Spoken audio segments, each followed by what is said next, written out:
Subscribe कीजिए B news channel को और सबसे पहले ताजा खबर जानने के लिए इस बेल आइकन को भी दबाएं। नमस्कार, मैं हूं ब्रजेश कुमार सिंह और आप देख रहे हैं बी न्यूज। पूरे भारत में लगभग प्रतिवर्ष 5000 से ज़्यादा लोग आकाशीय बिजली गिरने से मर जाते हैं, उनकी डेथ हो जाती है। आपको बता दें कि आकाशीय बिजली गिरने से पहले किसी को पता नहीं होता कि कब गिरेगा और कहां गिरेगा।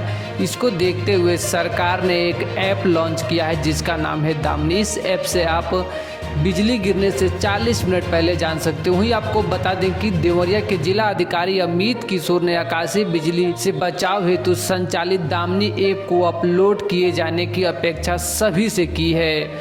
उन्होंने कहा है कि इस ऐप से बिजली गिरने की जानकारी 40 मिनट पूर्व ही मिलेगी। उन्होंने कहा है कि सभी लोग इस ऐप से जुड़े हुए अपनी जान मान की रक्षा आकाशीय बिजली से इसके माध्यम से करें। जिला अधिकारी ने कहा है कि भारत सरकार द्वारा दामिनी ऐप संचालित की गई है, यह जो 20 किलोमीटर के दायरे में आकाशीय बिजली की जानकारी 40 मिनट पूर्व भी देगी, जिससे लोग सचेत हो जाएं और अपनी जान बचा सकें। इस ऐप में जनसामान्य की सुविधाओं के लिए क्षेत्रीय भाषाओं सहित अन्य भाषाओं भी शामिल है, जो आसानी से लोगों तक संदेश पहुंचाने में उपयोगी हो रही हैं। तो आप भी अपने प्ले स्टोर पे जाकर दामिनी ऐप इंस्टॉल कर सकते हैं, जिससे आकाशीय बिजली गिरने से पहले आपको पता चल जाए और आप सावधान हो जाएं। तो मिलते हैं फिर एक नई खबर और नई जानकारी के साथ। तब तक के लिए नमस्कार, जय हिंद।